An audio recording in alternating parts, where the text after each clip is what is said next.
आषाढ़ी पूर्णिमा के इस गुरु पूर्णिमा के अवसर पर पवित्र पावन शिव महापुराण की कथा को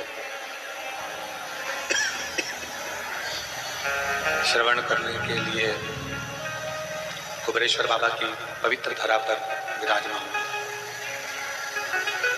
क्यों करा जाता है पूर्णिमा का व्रत? पूर्णिमा का व्रत करने का कारण क्या है बताइए? आप इतने सालों से कर रही हो, कई माताएं कर रही होंगी पूर्णिमा का व्रत। एक समय फलाहार करती हैं, एक समय भोजन करती हैं। भोजन में खीर का होना जरूरी होता है पूर्णिमा के व्रत में। दूध की सामग्री होना जरूरी होती है पूर्णिमा के व्रत में। 12 महीने की पूर्णिमा करो मना नहीं है। और पूर्णिमा उठाने का भी समय होता है चैत्री। चैत्र के महीने की जो पूर्णिमा होती है, चैत्री पूर्णिमा पहली पूर्णिमा मानी जाती है, इसलिए चैत्री पूर्णिमा को सिद्ध पूर्णिमा कहते हैं। कार्य सिद्धात्री पूर्णिमा कहते हैं, सिद्ध करने वाले। मनोरथी पूर्णिमा कहते हैं, मनोरथी पूर्णिमा। इसलिए पूर्णिमा का व्रत कहां से उठाया जाता है? चैत्र के महीने की पूर्णिमा से पूर्णिमा का व्रत उठाया जाता है कि मैं महीने की पूर्णिमा करूंगी तो चैत्र पूर्णिमा से उसको उठा लिया जाता है। पर उसका एक नियम रहता है, आप फलाहार करें अपनी जगह पर है, पर एक समय भोजन कर रहे हैं वो अपनी जगह पर। भोजन के साथ में मीठे के साथ थोड़ा दूध की सामग्री होना जरूरी होती है। और क्यों करते हैं पूर्णिमा का व्रत? किस लिए किया जाता है, क्यों करा जाता है? उसका व्याख्यान वर्णन शिव महापुराण के अंतर्गत स्कंद पुराण में लिखा गया। स्कंद पुराण में वर्णन किया है श्री वेदव्यास जी महाराज ने। कहा ये पूर्णिमा का व्रत इसलिए किया जाता है कि व्यक्ति का जब मन गलत भ्रम में जाने लगता है, मन जब गलत जगह पर जाने लगता है, तो ये मन को गलत जगह पर ले जाने वाला कौन होता है? तो कहा ये चंद्र होता है। व्यक्ति की राशि के अंतर्गत, व्यक्ति की पत्रिका के अंतर्गत, व्यक्ति की ग्रह दशा के अंतर्गत जब चंद्र बेकार चलता है तो व्यक्ति अच्छा करते करते भी बेकार करने लग जाता है। चंद्र डोल रहा है। कई माताएं कहती हैं गुरुजी हमारे बेटे को आशीर्वाद दीजिए, बहुत गलत संगत में जा रहा है। मतलब समझ जाना कि चंद्र गड़बड़ जा रहा है। बेटी अगर गलत मार्ग पर जा रही है, बेटी अगर गलत संगत में जा रही है, किसी अन्य व्यक्ति को आकर्षित हो, चंद्र गड़बड़ हो रहा है, उसका चंद्र कहीं जा रहा है। कोई पुरुष, कोई लड़का कोई गलत मार्ग पर जा रहा है, चंद्र गड़बड़ हो रहा है। घर में जो क्लेश उत्पन्न होता है, घर में जो विवाद उत्पन्न होता है, उस विवाद को रोकने के लिए केवल चंद्र की ही, इसलिए तो पूर्णिमा घर की नारियां हमारे हिंदू धर्म में यहाँ तक स्कंद पुराण में कह दिया कि प्रत्येक पूर्ण आप लोग कभी आप लोगों ने सत्यनारायण जी की कथा करवाई है? जितने लोग आस्था चैनल पर कथा सुन रहे हैं, जितने लोग फेसबुक यूट्यूब पर कथा सुन रहे हैं, यूट्यूब पर कथा का श्रवण कर रहे हैं, उनने कभी सत्यनारायण की कथा करवाई होगी। तो उसमें लिखा है हर कार्तिक, हर पूर्णिमा को, हर संक्रांति को ब्राह्मण सत्यनारायण भगवान की कथा या राजा या वैश्य कथा को कराता था या बढ़िया कथा कराता। सुनी कि नहीं सुनी बात? सत्यनारायण भगवान की कथा में लिखा है, स्कंद पुराण के अंतर्गत जो सत्यनारायण भगवान की कथा का स्मरण किया उसमें लिखा है प्रत्येक संक्रांति पूर्णिमा को सत्यनारायण की कथा करवाने लगा और ये योनि को प्राप्त हुआ, इस योनि से छूटा, इस योनि में गया। लिखा है, सब कुछ लिखा है। अब उत्ते से समझ जाओ कि पूर्णिमा को सत्यनारायण की कथा करने का बोला है।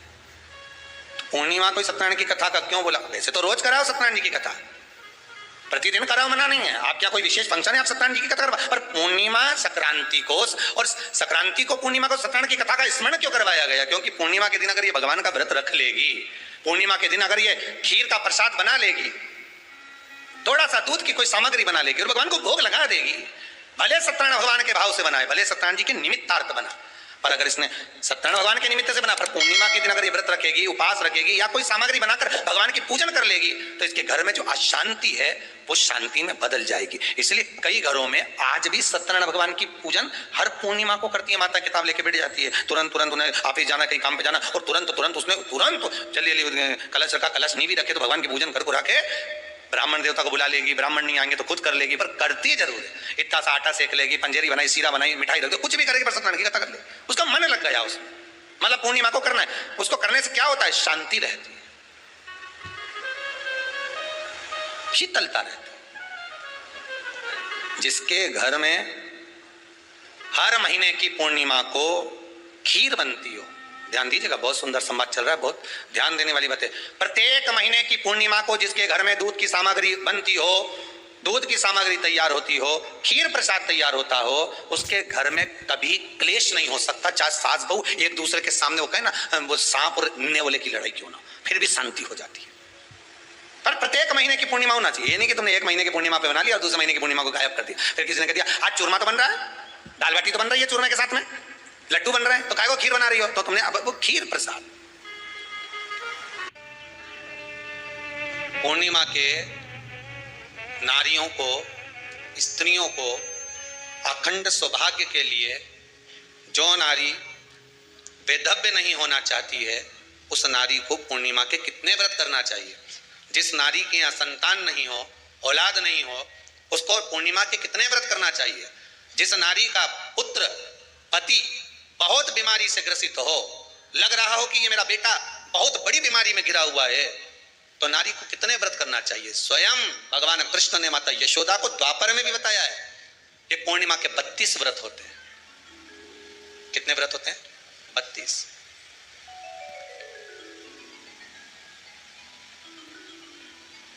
स्वयं भगवान कृष्ण यशोदा रानी को, माता यशोदा जी को भी बता रहे हैं 32 व्रत। अब आपको किसी ने बता दिया होगा कि 8 कर लो, 7 कर लो, 6 कर लो, 12 कर लो, इसलिए आपने बोला कि 12 कर लीजिए, 32 कर लीजिए। अरे यहाँ तो द्वापर की कथा भी कहती है। यशोदा जी ने एक बार भगवान कृष्ण को रोक कर कह दिया, ए कन्हैया रुको। कन्हैया बोले बोलो माँ क्या बात है। कन्हैया जरा रुकिए, इधर आओ जरा। भगवान कृष्ण आए। हाँ माँ बोलिए।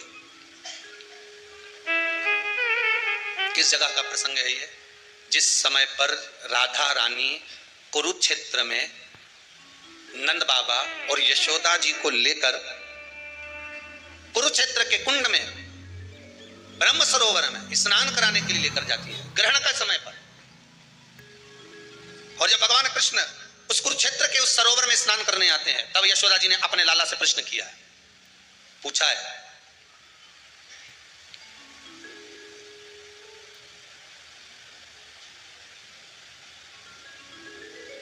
कि नारी वेधव्य होकर ना मरे, उसका पति कोई रोग से ग्रसित ना हो, उसका पुत्र किसी रोग में ना पड़े।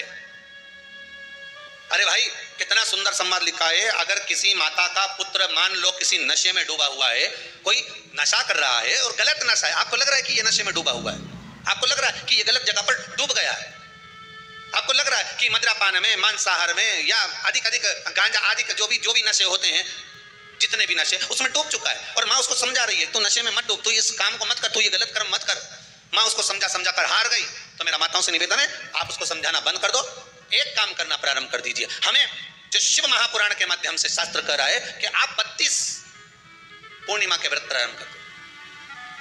उसमें करना क्या है आपको? केवल जिस दिन व्रत रहे, रात्रि के समय पर कोई भी मीठा कुछ भी सामग्री आप चंद्र की रोशनी में, चंद्र को अर्घ देने के बाद, पूजन करने के बाद उसको रखो, और वही सामग्री जो नशा कर रहा है उसको पूर्णिमा के दूसरे दिन उसको खिलाओ। आप धीरे धीरे खिलाना चालू करेंगे, जिस नशे में वो डूबा हुआ है उस नशे से वो छूटना प्रारंभ हो जाएगा। 2 पूर्णिमा व्रत करके तो देखो, तीसरे में तुम्हें जरूरत ही नहीं, धीरे धीरे आप रुक, वो छूटना प्रारंभ हो जाएगा। स्वयं भगवान कर रहे हैं, यशोदा मैया ने कन्हैया को रोक लिया कुरुक्षेत्र के उस मैदान में, और भगवान कृष्ण का दर्शन माता यशोदा जी करी। बहुत दिनों के बाद माँ को, आज माता यशोदा को लाला का दर्शन हुआ, बहुत समय के बाद, जाने के बाद, बहुत समय के बाद।